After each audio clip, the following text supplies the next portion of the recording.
7, a Carol tem 36. E meu Vai marido fazer tem 41. 36. Tenho 2 gatinhos. E eu sempre olhei todas as situações que eu passei como oportunidade. Então, hoje eu vejo muitas pessoas vítimas e eu nunca fui essa mulher. Comecei a trabalhar no banco, fui diretora de área de expansão. Só fazer uma pausa para você continuar a sua história. Existe um código poderoso no que ela está falando, que é a diferença de uma pessoa ser vítima e a diferença da pessoa ser vitimista. Se você sair desse evento aqui e alguém bater no seu carro, tomara que isso não aconteça, você é uma vítima de acidente de trânsito, certo? Às vezes a gente não consegue evitar. Agora, ficar perdido, arrasado, destruído, porque alguém estragou seu carro, você vai virar vitimista por causa do acidente de trânsito. E o grande segredo da vida é você não ser vitimista em nada. Vítima não tem como. Sim. Um pássaro vai cagar na sua cabeça. Você foi vítima de um pássaro. Mas ficar reclamando, ficar injuriado porque esse pássaro cagou em você, você passou a configuração que vai acabar com a sua vida de vitimista. Isso é muito bom. Quando eu ouço uma pessoa falando isso, isso mexe tanto comigo que eu falo, é por isso que prosperou. Porque quando a pessoa ela enquadra a vitimização, acabou a vida dela. E o pior de tudo, ela atrapalha todo mundo que está em volta. Continue aí do banco. Acho que era importante isso aí, porque isso te fez prosperar muito. Sim, isso muda tudo. É como a gente olha o problema, a situação. E 2 pontos. Eu fui diretora de área de expansão e com 23 anos, Pablo, eu mudei a minha vida porque eu desenvolvi um programa que eu vendi. Então eu falo muito sobre venda por conta disso. Isso aqui em São Paulo ou nos Estados Unidos? Isso no Rio Grande do Sul. Eu estava no Rio Grande do Sul, trabalhando lá e fiz essa operação. Depois disso, ampliou a minha visão. Então, eu fui diretora de área de expansão com 28 para 29 anos que eu ingressei no mercado imobiliário, por uma questão de saúde da minha mãe. Então, sabe aquela questão de ver o futuro no futuro? Eu sempre fui essa mulher, de dar oportunidade onde ninguém estava enxergando. Porque todos os meus diretores eram homens. E eles olhavam e falavam assim, mas você é mulher. Eu acho que isso que você está falando não é verdade. Isso daqui eu tenho dúvida. Então, eu sempre olhei aquilo e falava assim, poxa, eu vou ser melhor. Então, eu pegava aquela energia... Quando o cara falava desse jeito, você ali naquela hora era vítima. Mas Sim. Você não foi vitimista. A minha reação, a atitude dele não foi de uma pessoa vítima e nem vitimista. Não, vítima é o seguinte, vítima acontece dependendo de quem querer ou não. Sim, foi uma vítima, mas não a minha reação. Sim, um cara machista ali que falou isso. Não, eu ouvi várias questões machistas e eu opto por nem comentar em rede social sobre isso. Por quê? Porque eu falo para as mulheres, essas situações, elas vão vir, mas como você reage a elas, vai dizer tudo sobre você. Não é o que fazem conosco que determina quem nós somos. O que a gente faz com o que fizeram. Sim. Por favor, invista a energia que você quiser contra a minha pessoa, mas não me atrapalhe em converter essa energia, porque ela é minha, você me deu. Sim. Presta atenção no código. Se a pessoa faz algo contra você, ela te deu algo. E aí você não sabe usar e joga fora. É muita energia sendo jogado fora o tempo inteiro. Sim. E essa mudança fez com que, quando eu entrei no mercado imobiliário, falei, vou comprar uma franquia, o que eu vou fazer? E aí eu falei, vou começar do zero. Eu fui corretora numa empresa que não tinha nada, fui coordenadora, gerente, diretora, CEO. E eu comecei uma operação nos Estados Unidos. 4 dos meus sócios proprietários são americanos. Uau! Que é difícil isso aí, né? Brasileiro ter sociedade com americano. Muito. Eu sou a única mulher sul-americana que atua nesse segmento, que é como se fosse minha casa, minha vida nos Estados Unidos. E quando isso aconteceu, foi um divisor. Porque as pessoas queriam saber como que você faz isso. Você se aliar com as pessoas certas, você estar com as pessoas certas. E você conseguir se manter ali. Porque não é só você chegar, é como você se atualiza para se manter. Então eu vejo que muitas pessoas chegou, mas ela não está naquela constância. Eu sou conselheira em Singapura, da principal construtora de Singapura.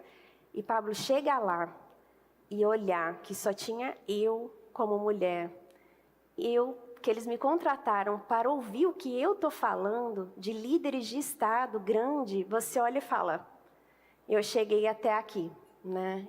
Por quê? Por não desistir, por acreditar, porque eu tive dificuldades. Eu lembro um dia que um gestor meu falou assim, você nunca vai conseguir ser gestora porque você tem hormônio feminino. Isso altera muito seu humor. Eu ouvi isso.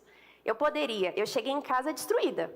Eu poderia pegar aquilo ali e eu tomei uma decisão. E falou assim, o que eu vou fazer com isso? Eu falei, bom, ele falou isso, eu vou processar e mostrar para ele que se eu tiver que ter um resultado 8, 10, 20 vezes melhor, eu vou ter. Porque contra resultado, não há argumento. Então, eu aprendi a focar para resultado. Porque a pessoa pode chegar e querer falar tudo para você. Mas o quanto você tem na sua conta bancária, não existe independência feminina sem independência financeira. Não existe. Então, as pessoas que falam assim, não. Você quer mostrar que você deu certo, você tem que prosperar. E não é só ter dinheiro, é você ser próspero. Então, seja próspero no seu relacionamento, seja próspero naquilo que você se propõe a fazer. Eu olho, se eu tiver que lavar um banheiro, vai ser o melhor. Eu aprendi assim. Então, em tudo que eu vou fazer, eu me proponho a ser melhor. E eu vejo que muitas mulheres, elas são vitimistas da situação justamente por isso. Porque elas olham e falam, mas eu não quero estar fazendo aquilo ali, porque ela não renuncia um sábado, ela não renuncia um domingo, ela não renuncia horas do que ela precisa. E ela quer chegar ali, e ela não vai conseguir chegar. Ela tem que sacrificar algumas coisas. Você estudou em Harvard lá, o que você aprendeu em Harvard? Sim, eu fiz ciência política e econômica.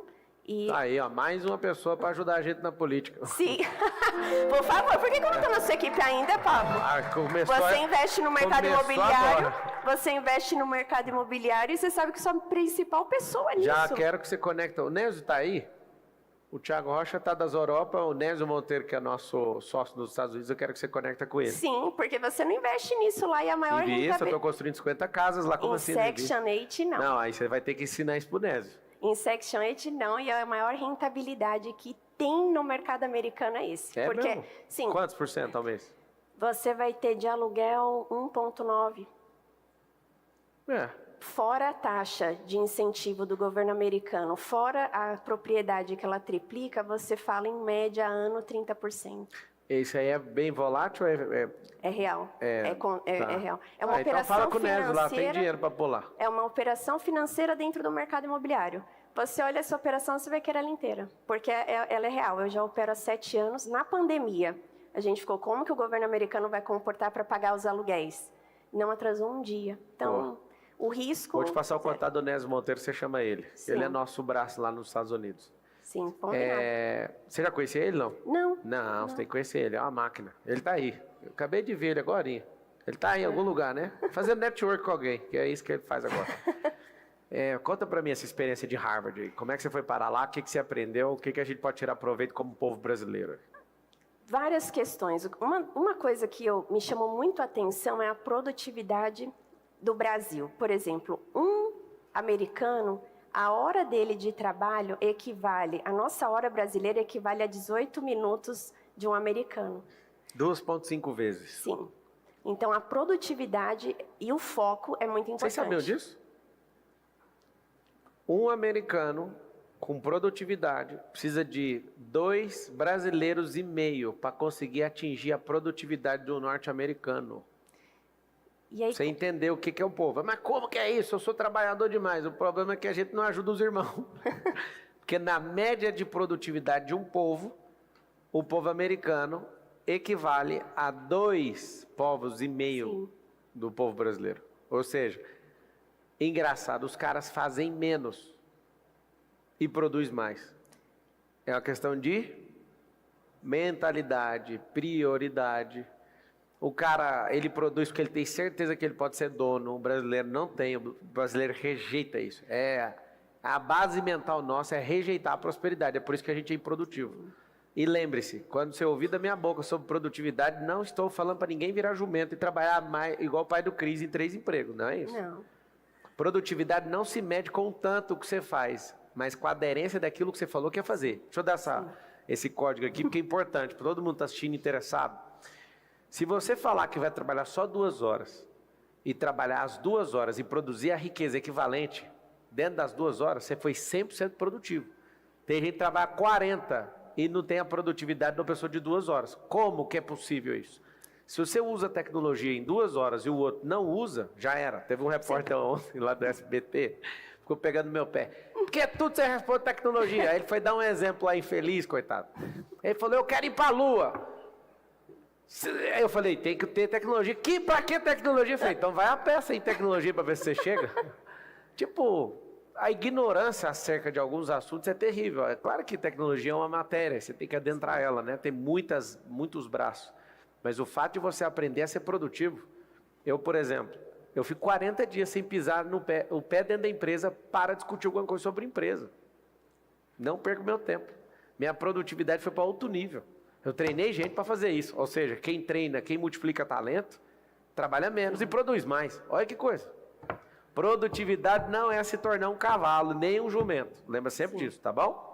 Nosso povo ainda vai entender esse recado. Sim. Fala de rápido, eu estou interessado lá. Como você foi parar? Gestão de crise. Eu estava no banco, então a gente precisava fazer um desenvolvimento para olhar a gestão de crise. Então, aconteceu uma crise, como que a gente comporta? Então, as 2 classes, elas vão ser as principais atingidas, né, a classe média, e as 2 classes, a mínima vai ter mais desigualdade e o topo. Então, o que eu aprendi ali fortemente é olhar classe média numa grande crise. A nação ela precisa olhar, porque taxa de juros é onde é que mais sofre. O mercado aumenta, tudo aumenta e o salário dele não. E a desigualdade aumenta. Então, o que acontece naturalmente dos governos? Coloca aqui a questão popular, e aí a grande massa de varejo atende a classe alta. E a classe média sofre em toda recessão, em toda crise. Então, lá eles mostraram muito a gestão de crise americana, que ela olha para essa classe média também. As grandes nações, elas colocam sistema de incentivo, muda-se tudo para atender as 2 categorias e a classe média sofre absurdamente.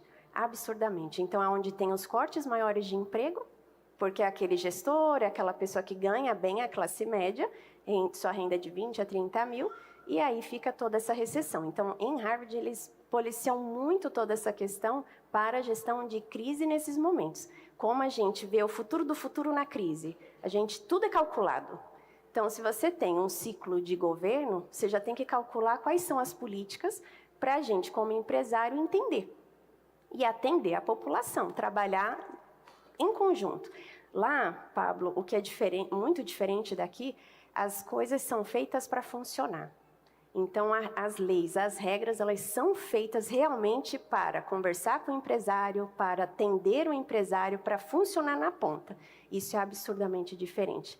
De lá, eu fiz agora recente um curso sobre, esse foi curso só, a mudança de comportamento de consumo pós-pandemia. E uma coisa muito interessante é como o comportamento da pandemia em consumo impacta na nossa vida. Por exemplo, hoje você não encontra loja de celular por aí para consertar toda hora, encontra? Não. Você não encontra para consertar como era quando a gente era criança. Por quê? Porque hoje quebrou, as pessoas compram outro. Hoje a tendência é essa. Na pandemia aumentou-se muito mais. E isso reflete em tudo, no comportamento humano.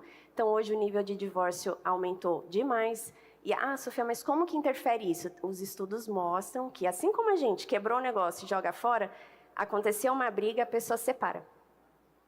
Porque é um comportamento mesmo de consumo no comportamento que a gente leva para as relações. Vamos lá. Quando os Estados Unidos quebrou na década de 20, eles começaram a instaurar um negócio chamado Hollywood, ali poucos anos depois. Até aquela data, ninguém divorciava. Até aquela data, o povo era de honra, dava conta de consertar tudo. Sim. O americano era conhecido por fazer coisas que duravam 200 anos. Aí ali naquela data, um cara que até ganhou um prêmio Nobel de economia, ele criou algo para tirar os Estados Unidos da recessão. Ele falou, vamos criar coisas que vão ser tão baratas que elas não se pagam. A gente vai conseguir ganhar o dinheiro, quem produzir, fazendo uma economia de escala, vendendo muito. E aí eles criaram coisas que não prestam, vendendo abaixo do preço que dá para vender, mas ganhavam empurrando isso o tempo inteiro e criaram uma coisa chamada obsolescência programada e a obsolescência por design. O que é isso? Por design. O monitor que tinha tubo, chegou um dia, criaram LCD sem tubo. Aí você imagina você ir numa clínica, né, num dentista, numa clínica de estética, que os caras até hoje usam monitor de tubo. Você vai confiar nesse povo? Não confia. Não. Isso chama obsolescência por design. O design foi apertando e mudando, obrigando todo mundo a trocar de carro. Um exemplo famoso é que a Toyota nunca conseguiu o que ela queria, ser a maior montadora do mundo. Por quê? Porque a Toyota levava de 8 a 10 anos para trocar a frente do carro. Aí pegaram a consultoria com quem? Com as empresas americanas. Conseguiu ser a mais poderosa do mundo por muito tempo aí, nesses últimos anos, até chegar a Tesla e engolir 20 de uma vez. O que eles fizeram? A pessoa que comprava a Hilux em 24 prestações, antes de terminar de pagar, já estava insatisfeito, porque eles já mudaram a frente do carro de novo. E ao mudar a frente do carro, com obsolescência por design, faz com que a pessoa crie uma necessidade de comprar outra coisa para se sentir bem de novo. A obsolescência por design é uma coisa, essa obsolescência que tem no iPhone, inclusive os Estados Unidos movem um processo gigantesco contra a Apple. Sim. Os aparelhos de celular param de funcionar por conta de uma obsolescência programada. Olha que louco. Eles colocam a capacidade limitada nos transistores e faz com que aquela máquina não reaja mais. Olha como que eles fazem. Eles colocam peças novas nos aparelhos para não ter conexão. Aí, tipo, o seu aparelho estragou, vai ter que jogar fora. Segundo, eles programam o aparelho para funcionar com autonomia menor do que ele deveria funcionar. E terceiro, eles mudam o software para que o software novo não suporte o hardware antigo. E aí, que aula que é essa que ela está falando aqui? Desde quando inventaram essa brilhante ideia nos Estados Unidos da América, associado com a quebra de princípios e destruição de família através de storytelling usando Hollywood, o que aconteceu? Existia um conselho tipo o CONAR aqui do Brasil, que não deixava filmes contra a família vingar. Nada que destruísse a imagem do americano vingava. Esse conselho foi afrouxando, até que eles perceberam que o contrário disso é que vende. E aí começou a criar uma cultura de abandone o que você não dá conta de arrumar. As máquinas nós jogamos fora, as relações também, a gente não tem paciência com ninguém mais, olha que loucura. Então a obsolescência programada por design não foi a relação de consumo. Porque quando a relação de consumo em relação a fast food entrou na sua cabeça, até o tempo que você leva fazendo sexo, mostra que você foi reprogramado. Antigamente as pessoas elas ficavam 25 minutos, 40 minutos ali, todo o ato completo, o ato sexual. Hoje as pessoas levam 5 minutos. O mesmo tempo que leva para comer um hambúrguer. É incrível como a reprogramação da mente acontece. Então, essa reprogramação de design, esse storytelling de você torcer para bandido no filme. Você fica contra. Sim. Dependendo de quem está contando a história, o bandido vira herói e você fica a favor da menina que quer tomar o marido da outra porque a outra é chata. Você quer que acabe com o casamento porque alguém escreveu esse storytelling e você aceita.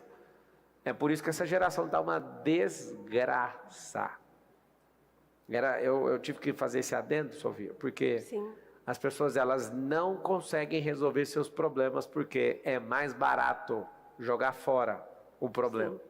Aí joga as pessoas, joga os filhos, joga o cônjuge, joga a sociedade, joga a empresa, joga a política, joga o povo, joga tudo fora.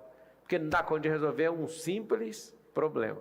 E o quanto tem que olhar e você entender e prestar atenção nesse comportamento, porque é como você vai reagir. Então, em tudo na nossa vida, tanto em empresa quanto em ações, no relacionamento, como você faz uma coisa, você vai fazer todas na sua vida. Você não vai ser só bom numa coisa e ruim na outra. Então, você vai ser uma pessoa que você precisa se organizar e ter uma disciplina sim. Então, eu olho como eu cuido da minha empresa, como eu vou cuidar do meu casamento. Porque se eu estiver pendendo mais para um lado e não para o outro, você vai ter um momento que aquilo vai desabar e vai vir como um problema. Você falou muito de inteligência artificial. Eu tenho uma inteligência artificial, Paulo, chama Sofia IA, que eu fiz para ajudar o mercado imobiliário na desinformação. E o americano é 18 minutos do brasileiro, o singapuriano é 15. Eu sou conselheira lá, é absurdo, mas eles usam a ferramenta certa. A gente tem formas mais inteligentes de fazer algo e ser mais produtiva. Às vezes a pessoa que ela está muito cansada, mas ela não está sendo produtiva em nada. E é achando que não fazer nada também cansa. Então tem funcionário que está o dia inteiro, chega e está cansado. mas não Ficar foi parado produtivo. gasta energia. Ué. Gasta. Então, se você utiliza toda a ferramenta que tem na sua mão, você vai ter mais produtividade, sem dúvida.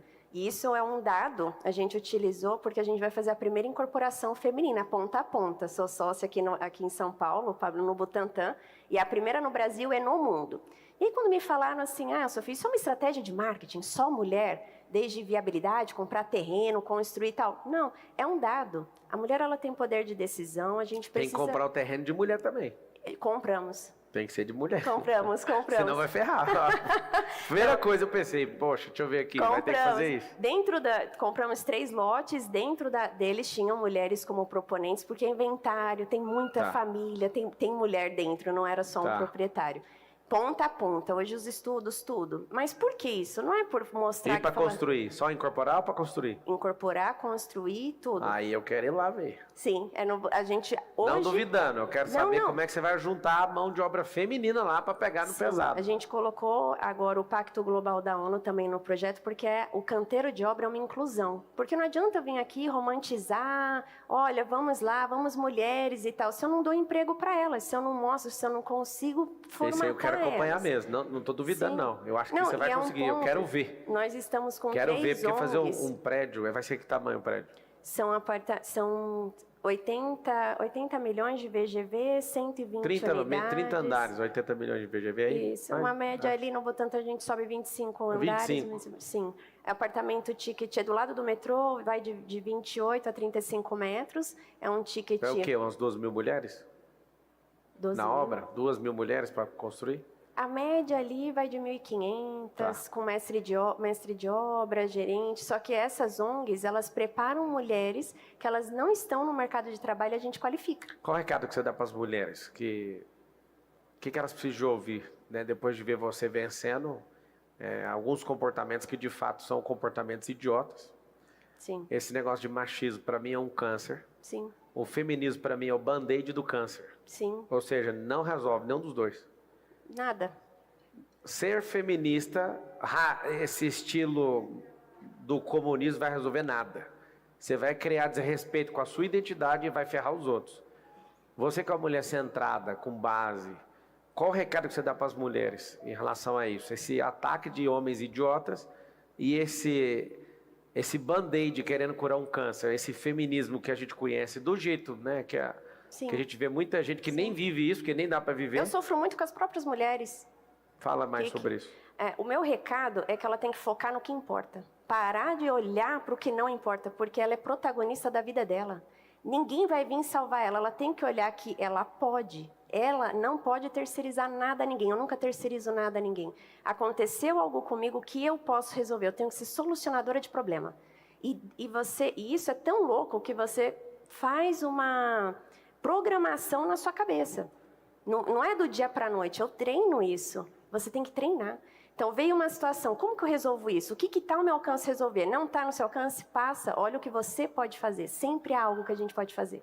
Então, eu sempre foquei no que eu posso fazer. Aconteceu uma situação, eu não estou me vitimizando, eu não fiz isso por causa daquilo. Para com isso, para de dar desculpa para você. Para. Nós somos nossos melhores advogados. Para de se dar desculpa. Para. Bom. Isso é um ponto. Muito bom. Tem uma caixinha secreta aí, ó. Taca a mão aí e tira um negócio. Vamos lá. Eixe, meu Deus. Saiu. Esse Homem de Ferro sai toda hora. Quer que tire outro? Não. O que te fez sentir uma heroína, assim, ó, da Marvel? O que você fez, aí você fala, mano, eu fui fera demais. Na pandemia, quando eu precisei mudar toda uma equipe que trabalhava em campo digital. E todo mundo ficou contra mim. Isso foi um momento difícil. Porque eu estava acreditando que não ia ser algo rápido, eu tive que mudar toda uma equipe olhando que as pessoas tinham contas para pagar, tudo ia continuar, e as pessoas estavam naquela, não podemos fazer isso porque é risco, Sofia. E eu fiz toda uma estruturação para eu conseguir manter uma equipe de vendas ativa sem colocar em risco eles, e eu tive à frente para conseguir fazer venda, para conseguir girar. Depois, quando deu certo, né, quando as pessoas começaram a ver que não ia ser algo rápido, viram que não era loucura, era um resultado. Então, esse momento foi assim, eu me senti muito sozinha. Boa. E a maioria das decisões grandes a gente está muito sozinho, né? Mas esse foi um momento assim, sozinho, com a pressão toda de incorporadores que estavam contra, mas não ia ser algo rápido, eu tinha que agir rápido. Boa. A inovação é uma loucura, né? Inovação é ser chamado de ridículo o tempo inteiro e rodar na frente da Terra. Exato. 1.675 km/h. Olha. A polícia, tem uma história engraçada ou alguma coisa em relação à polícia? Nossa, quando eu era criança, eu morria de medo de ser presa. Eu olhava um carro da polícia, porque minha mãe falava assim... Você morou em periferia? Não em periferia, mas não é... Em São Paulo não é um bairro assim de classe média, é em Pirituba, então não chega a ser uma periferia, mas é quase, né, ali. E a minha mãe falava assim, olha, se fizer algo errado, a polícia vai passar. Pablo do céu. Eu nunca nem menti para minha mãe. Eu menti uma vez, minha mãe fazia pedra de sabão. E aí ela me deu a pedra no dia que eu menti, e eu fiquei lá, e ela falava assim, você vai lavar e cuspir para nunca mais mentir, porque é muito melhor a mentira... Sua mãe tem um método bacana.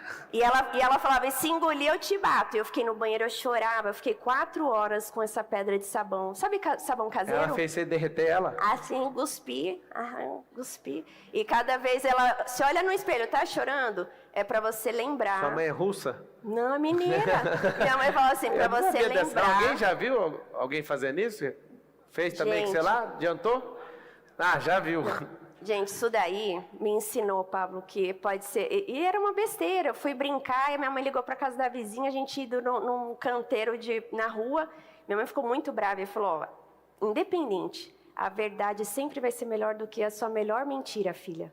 Nunca mais, Pablo. Tudo que eu fiz de errado, eu chegava e contava para minha mãe.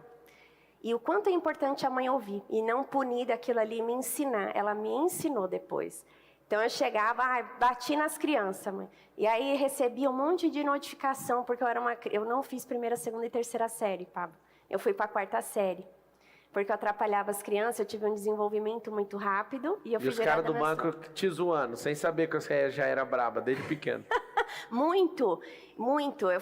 Assim, imagina, 98% eram homens e quando eu com 21 anos eu fiz minha primeira gestão e assim, o meu grupo, o mais novo era o dobro da minha idade, 42 anos. Você acredita que na Telecom, onde eu trabalhei, a maior parte dos gestores que eu tive foram mulheres? Sim, acredito. Eu vejo um monte de gente falando, a mulher não participa, eu falo, cara, lá na Telecom tem um trem errado. Porque... Mas é o mercado. Tudo que tem linguagem é muito mulher. Porque a mulher se comunica, ela gosta disso, ela preza. Então, a tendência de gestão e comunicação é mais alta de mulher. Agora, em questão mercado financeiro e mercado imobiliário... Financeiro é mais homem. É mais homem porque é uma cultura, né? De passar a terra de pai para filho. Isso vem de muito tempo. Então, demora esse movimento. É uma coisa natural. E quando eu estava no banco, eu olhava e eu tinha que mostrar muito. O sol é amarelo, eu tinha que provar. Olha, por que o sol é amarelo? Se o homem chegasse e falasse assim, não, é amarelo. Todo mundo nem ia questionar. Eu me preparei muito, então até hoje eu vou em reunião, eu vejo muito dado. Hoje eu vou atender um cliente, eu tenho muito dado, porque eu não acho nada, eu tenho dado, isso me ajudou. Tem um americano que fala uma frase muito massa, e eu uso toda hora, quando alguém começa a vir contar a história para mim, em Deus nós confiamos. Todo o resto me tragam dados. Os demais tragam-me dados. É um que fato. É o quê? Letra versus número, é um código isso aí.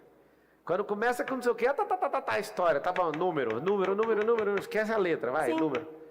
Aí a pessoa fala, não, isso aqui é muito perigoso, vai dar errado. Me dá os números, eu não quero saber de história. Aí o cara dá um número, 31 anos, o que aconteceu? Aí o cara quer... Cuidado, tá?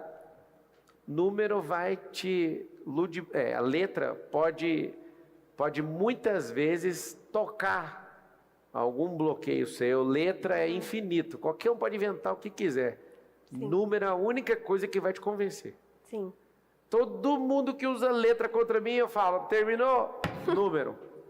A pessoa emagreceu quantos quilos? Ganhou quanto de massa? Quanto você está de gordura? Porque a pessoa falar qualquer coisa que é letra, eu posso falar que isso mudou minha vida, viu, com gestão. Eu não importo. Eu lembro o dia que eu ia fazer um treinamento lá em Rio Verde, Goiás.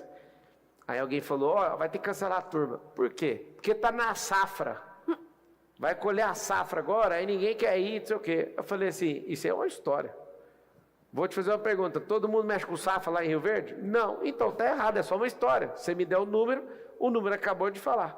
que não é verdade o que você está falando. Pode continuar com a turma. Realmente todo mundo tinha cancelado a turma que estava prevista. Eu fui para lá, fui atrás de quem não estava na safra e o resultado foi melhor do que o que estava programado. Ou seja, eu não parei por causa de letra. Todo dia alguém arruma uma história. Todo mundo tem uma história triste. Eu quero saber do número. Quantas horas você fez, quantas horas você estudou, quantas horas você treinou. Vai funcionar se tiver os números. Sacou ou não? Esse é o grande lance. Sim. Pega mais um item, garota.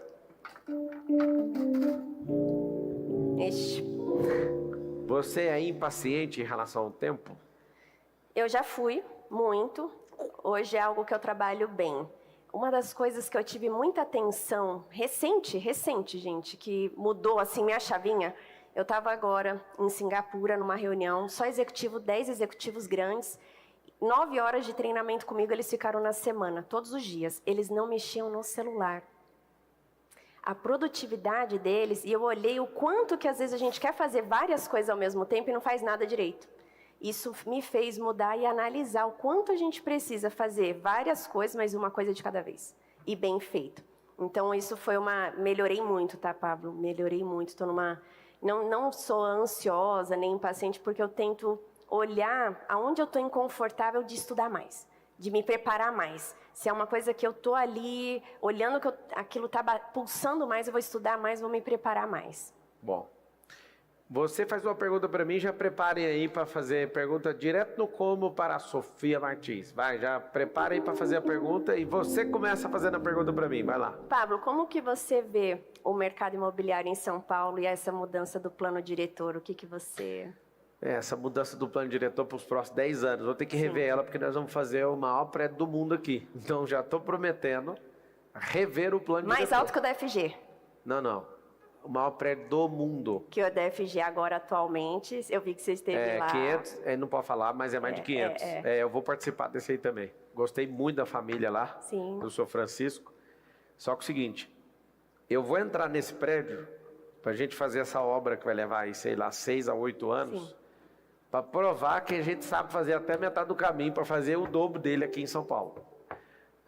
O maior prédio do mundo é o Burj Khalifa. Sim. Já fiquei lá também, hospedado. Sim. Já fiquei no Burj Al Arab também. Aquele que foi feito, tem aquele ali ponto assim absurdo lá em cima.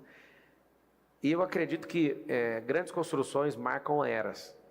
O Egito é marcado por aquelas 138 pirâmides, a França é marcado por aquela torre, os Estados Unidos é aquela Estátua da Liberdade. Eu quero construir aqui no Brasil para mostrar que a gente vai se tornar a capital do mundo. Só que só vai acontecer esse mudamento dos outros, porque ninguém acredita, eu tenho que ficar explicando que tem como fazer. Não, eu acredito. Falta poucos metros para chegar em 1 quilômetro. Né? Os caras construíram um prédio, o Burj Khalifa, eles construíram aquele prédio lá, tem 828 metros. Aí alguém pergunta, tá, mas essa não é a prioridade do povo.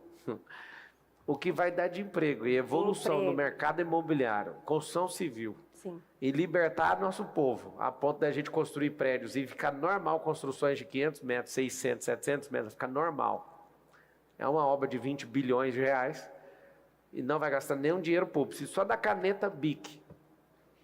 Liberar a área para fazer isso, liberar o espaço aéreo para fazer isso, fazer liberações para o povo prosperar. Agora, até que isso aconteça, que eu sei que você vai ter que uma queda de braço, né? Desburocratizar muita coisa. Vai ter que desburocratizar muita coisa, mas eu estou animado. Eu gosto de problema. Essa é uma marca minha.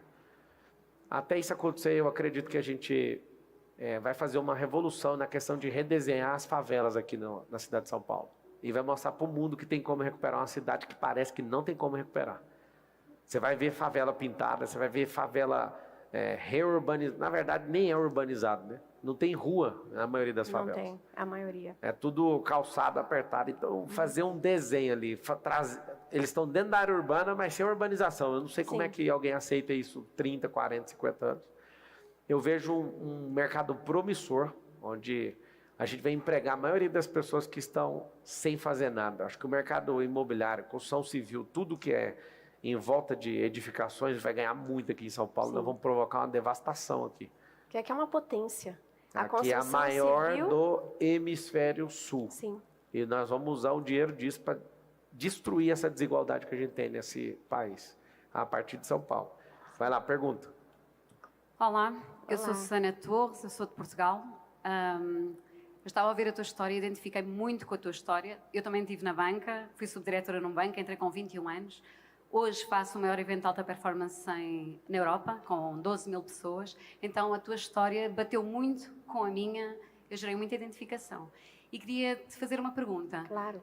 De uma coisa que tu ainda não tenhas falado aqui hoje, mas que tenha representado um grande desafio para ti, daqueles desafios que uma pessoa chora 3 dias seguidos, e a forma como tu resolveste. Qual foi a forma como tu deste a volta por isso e aproveitaste isso para te tornar ainda mais forte? Como é que é o seu nome? Excelente pergunta. Susana Torres. Você conhece o Thiago Rocha? Conheci agora. Legal. Eu atuo também no mercado de Portugal. Um abraço a todos aí de Portugal.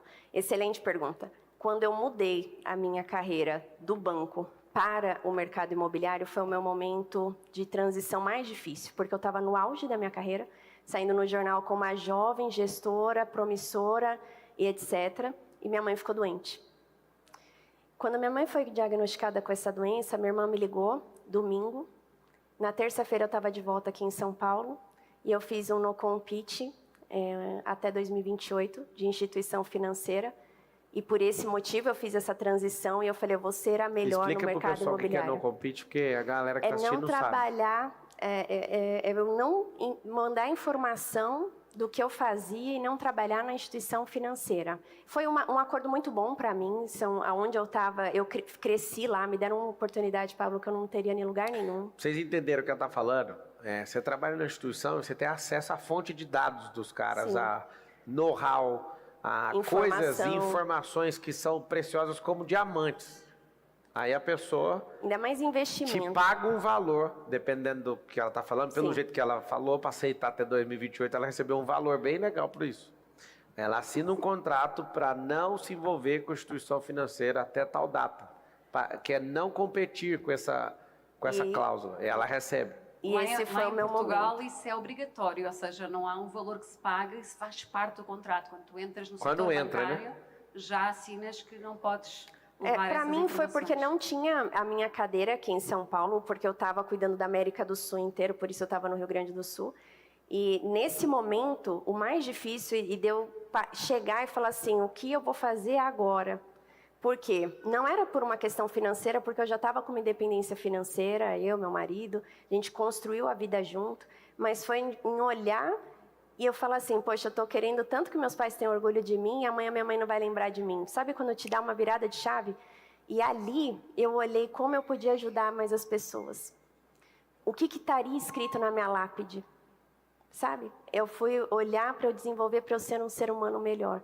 Naquele momento foi o meu momento mais difícil, porque todo começo, quando você vai fazer uma transição de carreira, ele é difícil. Todo começo de tudo você gasta mais energia. Tem um estudo da NASA que mostra que o foguete, ele gasta 90% do combustível para sair do hemisfério, né? Queima-se mais. Da atmosfera. Da atmosfera. E depois 10% só para estar em órbita. Então, sair disso, de tudo quando você está começando, exige mais, dói mais, doeu muito. Eu começar no mercado imobiliário do zero, eu não queria fazer gestão, eu não queria estar ali... Sabe, você está quieta? Quieta. Eu fiquei por muito tempo assim, e aí eu comecei. Aí eu fui corretora campeã, daí a empresa não tinha empresa de vendas, daí o dono falou, quer ser sócia? Aí me tornei sócia, aí fui coordenadora, aí fui gerente, era 85% do que vendia a empresa, ele falou, não, Sofia, aí fui gerente, fui diretora e fui CEO. E aí eu fiquei 10 anos assim. No ano passado, eu olhei e falei, eu tenho uma carreira internacional, eu posso ajudar mais pessoas. E aí eu olhei como uma oportunidade. De novo, eu me desafiei a isso. Então, eu já tinha uma empresa fora e agora eu estou tocando muito mais e expandindo. Então, foram esses 2 momentos. Tudo quando você muda, dói. Não é... A título de curiosidade, o Falcon X tem 27 motores, que é da SpaceX, e queima uma piscina olímpica de combustível. Uma piscina? Uma piscina olímpica de combustível com 27 motores para tirar essas toneladas do chão. Vai de 13 a 15 km por hora o deslocamento inicial e frita literalmente uma piscina olímpica de combustível. Só tem combustível ali naquele foguete. E aí vai embora. Você imagina. Tenha paciência na hora de decolar, porque vai parecer lento, tem que ter muito motor, mas tem que ter muito combustível. Ó, O avião também, num voo de 1 hora, gasta mais combustível para decolar do que para chegar no destino. sim. O começo sempre é difícil. Só que é Sim. para quem não começou. Para quem já está queimando combustível, é só deixar o bambu queimar e E aí a chegar junto. disciplina, a constância não vai dar errado. Mas Muito é bom. difícil, foi difícil esses Vai lá, momentos. mais Vai. uma pergunta. Muito bom. Aqui, Sofia. Deixa eu ver Aqui? aonde. Lá atrás da câmera. Camila de Indaiatuba. Sofia, você contando sobre o sucesso, né, na sua carreira desde tão nova, como você conseguiu conciliar seu casamento, seus filhos? Você falou que vai fazer 20 anos, né? Fez 20 20 anos anos. de casado. Como você fez para equilibrar esses três tão importantes para você? Eu costumo dizer assim, principalmente, né, eu tinha muito receio com o meu casamento para fazer dar certo, porque são duas pessoas, você trabalhando muito, meu marido trabalhando muito, mas as escolhas, eu sempre olhei o meu casamento como a minha principal empresa. Ai, Sofia, não, meu marido, ele é meu sócio de vida, então eu preciso estar bem com ele. Então tudo é uma comunicação. Eu costumo dizer que eu sou uma mulher moderna à moda antiga. Não, repete aí. Você tem que dar um close. Repete essa frase. Presta atenção, suas feministas que vivem se doendo. Escuta o que essa mulher falou. Fala de novo, por favor. Tudo na minha vida, o meu marido é o meu principal sócio de vida, é a minha principal empresa. Então, tudo que eu vou fazer, mesmo tendo independência financeira, eu compartilho com ele. Então, a comunicação... Não, é a frase. Faltou Qual a frase. que eu falei? Você falou a frase. Eu sou uma mulher moderna. Eu sou uma mulher moderna à moda antiga. Não, salva de palmas. A pessoa tem sabedoria. Olha o nome da pessoa. É Sofia. Sofia significa sabedoria. E aí, eu olhei Mulher sempre de Provérbios isso. 31. Sim, eu sempre acreditei muito nisso. Então, eu vou fazer 20 anos de casada, eu optei em não ter filhos. Inclusive, essa é a principal pergunta no meu Instagram, por que eu não quis ter filhos? E foi uma decisão. Só que a comunicação, ela é importante, porque trabalhar muito, viajar muito, só que eu olho como respeito ao meu marido. Continua ainda não querendo? Não, eu optei em não ter, isso desde muito nova, Pablo. Não pode fazer o MEDP, então. Se fizer, vai engravidar só de ouvir. É mesmo? Tem muita gente que me ouve no MEDP e depois fala, ó, isso aqui é um milagre. Qual que é o milagre? Depois que eu te ouvi. Posso te falar sobre isso? Não Pode, querendo interferir claro, na sua claro, vida? claro. Você tem o coração aberto só para ouvir? Tenho, claro. Tá. Como que uma pessoa tão boa, tão esperta, tão inteligente, que venceu na vida, vai interromper um processo biológico que vem acontecendo desde o Éden? Como que uma pessoa igual você não vai reproduzir uma outra pessoa como você? É uma pergunta. Duas coisas. O mundo está mal, você concorda comigo? Concordo. É porque os bons como você pararam de reproduzir. Nós precisamos de ajuda. Então, por 3 motivos que eu trouxe. Primeiro, como que é a sensação de interromper um fluxo de reprodução desde o Éden? Mais de 6.000 anos acontecendo essa multiplicação biológica e você tão poderosa como mulher. Pablo, você me falando isso, estou tão feliz. Pode falar tudo que você quiser agora. Vamos Vamos ficar lá. aqui mais 2 horas. Não vai gravar ninguém, mas depois Eu tô de mim. falando que vai engravidar só de ouvir. O marido vai chegar e vai falar, o que aconteceu? Tem que conhecer A ele. madre... O homem mais inteligente que eu conheço é meu marido. Ó. Não vou dizer por quê. A madre, se você ouvir com o coração que eu tô falando, a sua madre abre. Seu útero. Você vai ver o que eu tô falando. Sim. Como interromper biologicamente um processo que não falhou em 6.000 anos? Você está querendo fazer isso? Como ajudar com um mundo tão mal, sendo que está precisando de gente boa reproduzir igual você? Como é que vai ter uma semente sua no futuro, sendo que essa semente não foi soltada da árvore? A semente só sai de uma árvore através de um fruto.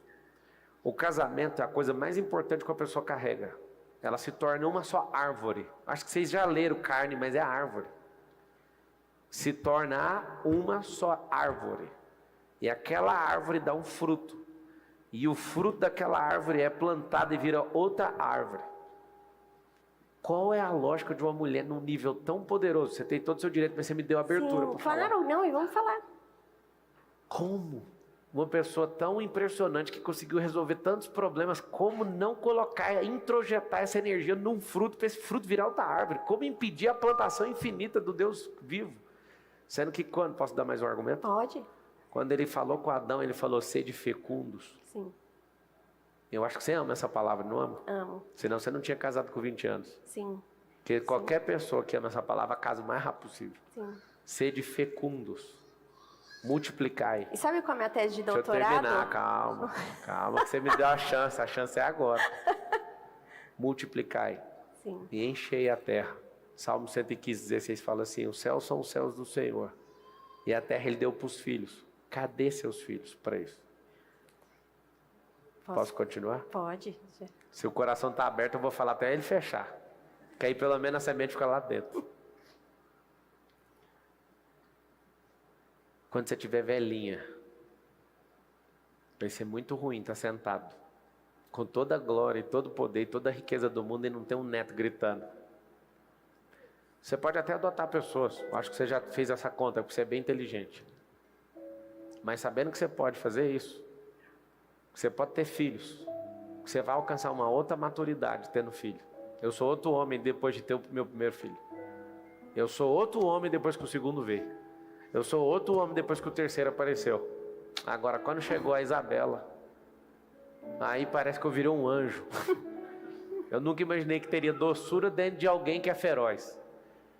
Então, assim, tem tantas experiências. Quando você mudou de país, você viu tanta experiência que você ganhou? Sim. Nada se compara. Você pode ir em 197 países, mas um dia que sair uma nação de dentro de você, você vai ver a verdadeira experiência de conhecer um povo.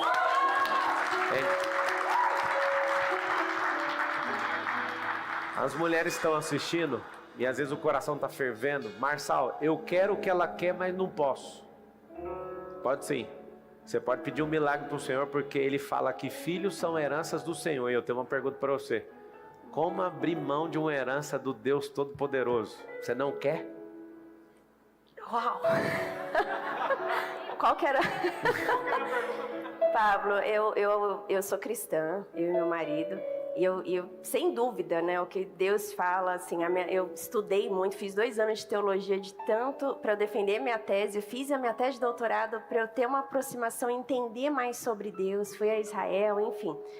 E eu olhei como eu sendo uma ferramenta para ajudar essas pessoas que estão aqui sofrendo de alguma forma. De fato, quando eu olho nessa incorporação de ajudar as mulheres mesmo que estão tão, sabe, jogadas, para ajudar a dar uma profissão, enfim. Então eu olho como sendo uma propagadora da palavra de Deus, sabe? Eu quero ser a Bíblia que as pessoas não abrem para ler, em ver a minha vida, em ver meu testemunho, em ver a minha decência naquilo ali. E se Maria tivesse tomado a mesma decisão que você, o que aconteceria com o mundo? Não tem nem resposta para isso. Você abriu o coração, a hora que você quiser eu paro. Sim, não, e eu acho que é um tema muito pertinente, porque muitas mulheres me questionam isso, não é? E eu não tenho uma resposta para te falar assim, porque eu nunca pensei em ser mãe. E se eu te falar que o nome da sua filha é Esther, a primeira? Eu ia falar assim, meu Deus, Pablo, eu amo esse nome. E se eu te falar que tem alguém que está disponível agora, só precisando ser feito o download, e você tem medo de apertar, baixar o arquivo? Desculpa ter intrometido na sua vida, mas eu consultei o nome aqui agora no meu coração, de quem é. E eu estou parecendo um idiota, grave e me cobre do que eu estou falando. E escuta uma coisa, o maior problema que tem no mundo é fechar o coração ou abrir o coração. Se abrir, a semente vai entrar. O maior problema que tem na agricultura é muita gente ter muita terra e não produzir nada. Tá. Eu quero terminar isso e te falar não. É interesse dele, é herança dele. Você já passou no sistema financeiro, entende riqueza. A maior riqueza que Deus pode te dar é esse filho. A experiência que você já teve no mundo inteiro não se compara a parir uma nação. Porque toda família se torna uma nação. Israel era uma pessoa, virou uma nação. Todo mundo que entende o que são filhos, essas pessoas querem o tempo inteiro ter mais. É interessante que os mais pobres não veem dificuldade, eles têm filhos. Aí você pensa, não, tem porque não conhece as relações da sociologia, da antropologia. Não, tem porque eles obedecem àquilo que Deus mandou e não vê dificuldade em nada. Nós criamos dificuldade em tudo. É verdade. Então, eu fico imaginando se Maria topasse ser só executiva, ou defender o interesse de várias outras e não obedecesse aquilo que Deus falou. Porque no caso dela, ela teve uma intervenção divina. Foi muito pior para ela. Eu fico imaginando como que pessoas boas pararam de reproduzir. Vou te contar uma crise que tem lá em casa. Quer ouvir? Quero. A minha esposa chora com vontade de ter mais um filho. E ela falou, eu não consigo explicar o que que é. Eu falei, só pode ser um download que está pronto e precisa baixar, só isso. Ela, quando chegou no segundo, ela não queria mais. E aí eu falei para ela, enquanto a gente estiver apaixonado um pelo outro, enquanto a gente se amar, enquanto as promessas do Senhor serem infinitas, eu nunca vou me cansar de falar que quero ter mais um filho com você. Enquanto você continuar sendo essa mulher, a gente usa essa expressão, moderna, moda antiga. Não sei se você é moda antiga. Sou. Não, a mulher da moda antiga não abre mão de ter filho. Mas eu entendo que eu tenho filhos de outra forma. Eu não sei. gerado, mas eu compreendo que você tem razão. Não se compara. Esse não é meu papel aqui, mas se abrir o coração, eu não vou parar. Não, e isso é um ponto muito importante. Não é sabe, que você Pablo? é obrigada, mas eu quis lançar essa semente, vou parar por aqui. Você é minha convidada para ir no MedDP, de lá você não escapa. É mesmo, eu vou. Vai mesmo. Vai porque qualquer coisa que a gente não consegue fluir naturalmente é porque tem um bloqueio, eu te entendo. Sim. Quando eu era executivo no Grupo Oi Brasil Telecom, eu tive uma chefe que fez a mesma opção que você. E ela falava, batia no peito, não, meus filhos são gatos. Eu não terei filhos porque eu escolhi ser executiva de um grupo para ganhar 250 mil reais por mês. E eu falei para ela, vai chegar um dia que aquilo que você valorizou não vai valer nada. Esse dia vai chegar. E chegou. Eu descobri esses dias agora que ela foi demitida e ninguém quis nem olhar na cara dela. E os gatos? Ela já trocou várias vezes de gato. Mas é a geração que ela tinha que ter parido. Eu entendo que às vezes uma filosofia pode fazer isso com a pessoa. Sim. O mundo, eu só insisti com você pelos dados que você me deu. Quando você disse que você é uma mulher moderna, moda antiga, aí eu falei, eu não vou deixar passar barato isso aí. Não tem nada a ver com a sua vida. Não, mas a gente está aqui numa troca, Pablo, e é importantíssimo. Mas nós precisamos dos seus filhos para ajudar. Nada com sua vida, mas seus filhos precisam vir para ajudar. Só isso. Já vou chegar pro meu marido Fábio. Mas eu digo sim. Esther é o nome. E é um nome que eu acho lindíssimo, gente. Olha aqui. Eu sei. É Esther o nome dela. Vamos ver se existe o que eu estou falando ou não. Nossa, meu Deus. Eu Aproveita. Aproveita e manda seu recado para todas as pessoas que são modernas à moda antiga no mundo inteiro. Eu posso dizer que você está à frente do futuro. Porque uma mulher que ela preza pelas relações, que ela preza pelas pessoas, que ela preza por aquilo que realmente faz sentido, você é muito moderna, você está muito à frente, você não está atrasado. Porque o que me fez chegar aqui foi a forma como eu lido com as pessoas, a forma como eu dou importância, a forma como eu não passo em cima da minha ética, dos meus, da minha verdade. Então, não desista por alguém falar que você está errado, que você é quadrada. Eu ouvi muito que eu era quadrada. Ouvi muito. Quando eu estava na faculdade, você é quadrada, Sofia, você é quadrada. Por não usar droga, por não estar por aí.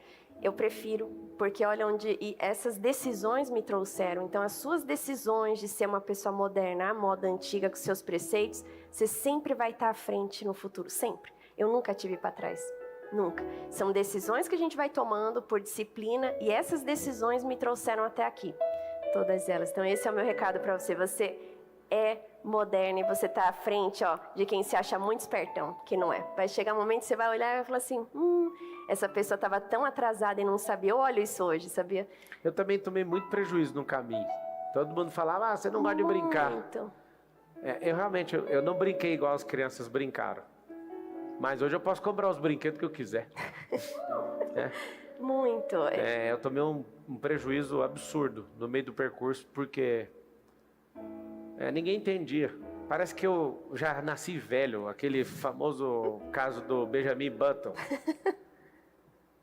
Eu já nasci com uma fúria dentro de mim, sabe? Eu não aguentava os papinhos. Até hoje eu não aguento o papo dos meninos da minha idade. É porque o homem só amadurece aos 42. E aí, o dia que eu descobri isso, eu já ando com os caras de 42 desde os 16. Realmente as pessoas, o homem, mentalmente falando, o mediano, ele só amadurece aos 42 anos de idade. Mulher amadurece aos 30. Eu nunca tive saco para aguentar esses meninos de 30 anos. Nunca, nunca na minha vida. Engraçado, até hoje eu não fiz 42, eu estou com 37. Eu quero mandar um recado para Esther. Você vai vir, garota. Eu acredito nisso. Eu acessei isso. E problema se sua mãe abriu o coração, ela abriu o coração na frente da pessoa errada. Eu acredito. Já pensou, Pablo, um convite desse por isso? Sabia? Nada é por nada, não é? Ó, Nana Nenê. Meu Deus! Não Tá ali abre minha o equipe que coração tá perto de chocada. semeador. E eu acredito muito, então, nem você ter a disciplina, nem você ouvir. E eu falo muito, né, nas minhas redes que o bom vendedor é aquele que ouve, que resolve os problemas, que sabe gerar experiência, que sabe o que é importante para o outro. E o quanto isso, né, de estar aqui, você me fazer me sentir importante, de me ajudar em Você algo. se sente incrível ou não? Me sinto incrível. A gente precisa de gente assim aqui na Terra. Faz Eu o me favor de sinto ajudar incrível. nós. Nós estamos desesperados precisando de gente assim. Sabe por quê? Porque Deus é muito incrível. Sabe? Ele Então, precisa ser multiplicado. sim. Tem um negócio na telefonia que eu aprendi, você vai carregar essa. Se é do imobiliário, eu também sou. Se é do financeiro, eu também sou. Mas da telefonia você vai pegar Você tem agora. que estar comigo, né, Pablo? Já te falei. É. A Esther, vou conversar com a Esther. Os negócios vai ser com a Esther. Pode deixar que eu vou negociar direto com ela. Ou o Benjamin vai negociar, a Isabela. Tem um negócio na telefonia que eu quero encerrar aqui com a nossa convidada. É um termo de telecomunicação chamado PTR. PTR significa ponto de terminação de rede. Eu não gosto de me conectar com gente que é PTR, que é gente que tudo morre na pessoa. Eu gosto de conectar com gente que é roteador. Quando você tem uma pessoa que é multifacetada, ela é roteadora, ela é switch, as conexões são infinitas. E aqui vai um código de vida. Invista tudo que você puder para achar os switches e os roteadores na vida. Pessoas que vão fazer ligações absurdas entre você e o mundo. Quando eu te falei, né, você falou, tem um negócio imobiliário nos Estados Unidos. Você vai conectar com o NES, é um dos maiores roteadores que eu conheço. Quando você falou que era na hora que eu vim em Portugal, aí eu falei, já tem que conectar ela com o Thiago. Aí você já está aqui, e você falou, não, acabei de conhecer ele. Olha que interessante. Os roteadores, eles se encontram. Sim. E é isso que faz o mundo crescer e explodir. Conexão com gente que não é ponto de terminação de rede. Não seja, você que está assistindo, independente de você achar qualquer coisa sobre você, nunca seja um ponto de terminação de rede de nada. Essa expressão, lá no Cuiabá, chama Rabeia Bode, que é uma cidade que não leva a outra cidade. Você vai na cidade, aí tem que fazer o Rabeia Bode, que é voltar de lá para trás. Tem cidades que não tem para onde ir. Aquela cidade chama Rabeia Bode, ou ponto de terminação de uma rede. Nunca seja essa pessoa. Essa é a Sofia Martins. Obrigado por você ter aberto o coração. Muitas pessoas vão odiar o que eu fiz, mas eu senti de fazer no meu coração. E alguém que chama Esther vai esperar a semente pegar. Como é que chama seu marido? Fábio. Fábio. Tudo bom? Prazer. Eu podia estar matando, roubando, mas eu estou pedindo que essa família se multiplique. E que quando vocês forem velhos, você olha ali idosos, olha uma fotografia com 54 pessoas nela. Vai ser um momento muito poderoso essa foto. Eu não sei se vocês sabem, mas em 2067 vai ter 321 pessoas na fotografia da minha família. 321 pessoas. Como? Eu pergunto todos os dias para Isabela, quantos filhos você vai ter? Ela fala, 6. O Miguel fala 9. E aí todo mundo lá em casa, tem uma mãe ali que fez assim, nossa, 9? Eu falei, deixa que eu vou arrumar esses parceiros para vocês, vou treinar eles no método IP, porque senão, se for a galera dessa geração, vocês não vão conseguir. Lá em casa eu instituí bonificação de milhões para todas as crianças que conseguirem bater esses números. Mas sabe por que está fazendo isso? Porque eu conheço a doutrina desse século. A doutrina desse século é, não tenha filhos. A doutrina desse século é, não perca seu tempo. Não saque as promessas que Deus te deu. Não saque a herança. E eu estou aqui para desfazer a doutrina desse século. Então, talvez eu gaste 5 filhos, 5 milhões de dólares, dá 25 milhões de reais, mais um que ficar em primeiro, mais 1 milhão, vai dar 30 milhões. Com o dinheiro de hoje, eu vou investir nos meus filhos, se eles cumprirem o alvo de ter filhos, mais do que eu, 30 milhões de reais. Isso é o impacto de uma família, para você entender a seriedade para mim do que é ter filho. Estou disposto a tirar do meu patrimônio, meu e da Carol, 30 milhões de reais. Aí você fala, você vai comprar seus netos? Vou. Pra você entender a gravidade desse século. A doutrinação desse século vale mais investir 30 milhões para desviar disso e construir uma família poderosa. Eu acho que eu nunca mostrei na internet, ou só para aluno. Olha isso aqui, Sofia. Isso aqui, ó, é uma joia que eu mandei para fazer, todos os meus filhos, a Carol tem, ó, é o brasão da nossa família. Aqui é o leão da tribo de Judá, aqui é o pacto de Abraão, que é o sinal do infinito. Sim. Aqui é o flow, que representa o mar de Marçal, né? Aqui é o carvalho, que é a árvore da vida, e carvalho é o sobrenome da Carol. Esse coroado de louros é o significado do nosso primogênito. Aqui tem uma coroa com 6 pedras. E aqui tem escrito o nome de todo mundo lá de casa. Eu acho isso tão forte, tão poderoso, assim, uma família forte, poderosa. E eu espero ter contaminado o coração de alguns assistindo e contrariado o coração de outros que estão assistindo também. Enquanto isso, deixa que a gente vai resolvendo aqui e povoando a terra. Tamo juntos. As suas declarações finais, Sofia. Você que venceu na vida empresarial, você que é uma mulher centrada, inteligente. O que são suas declarações finais para as mulheres se enxergar e cumprir aquilo que Deus chamou? Você é do tamanho que você se limita. Qual tamanho você tem? Então, a forma como você se vê, você realmente vai ser. Se enxergue grande. Esse é um ponto muito importante. Não é o mais brilhante que chega lá, é aquele que não desiste. Quem você sabe que no dia 19 de janeiro é dito como o dia da desistência nos Estados Unidos. Você sabia? Não. Porque dia 19, 70% da população já desistiu das metas do ano que ela fez dia 30 de dezembro. 70%. A americana. O povo brasileiro é no dia 3, mais ou menos. Se lá nos Estados Unidos é dia 19, então se você simplesmente não desistir, você já está na frente de 70% das pessoas. Você colocou aquela meta, você já desistiu. Então não é o mais brilhante, Pablo, é quem não desiste, é quem está com constância, quem acorda de todo dia, você está fazendo. Pode ser um Waze, você recalcula a rota, mas não muda o objetivo. Eu costumo dizer que eu nunca tive plano B. Eu faço meu plano A dar certo e eu uso o alfabeto inteiro, mas eu não desisto daquilo, porque eu não acredito que tem alguém maior ou melhor do que eu para fazer aquilo, se eu me propor a fazer e eu acreditar nisso. Então acredita nisso, porque você vai chegar lá. Ah, vai. Uma salva de palmas para a nossa convidada. Tamo junto, garoto.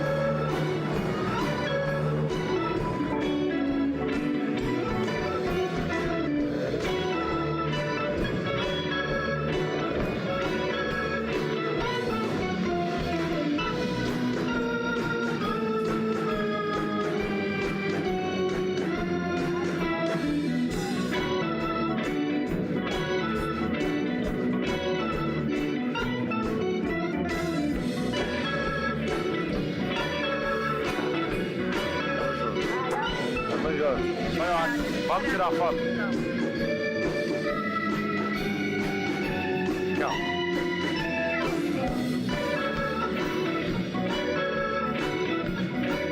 Faz uma gracinha pra câmera aqui na hora que estiver saindo.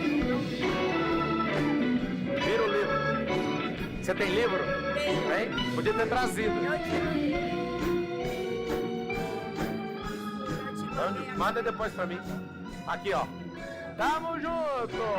Tchau! Tchau. Até daqui a pouco.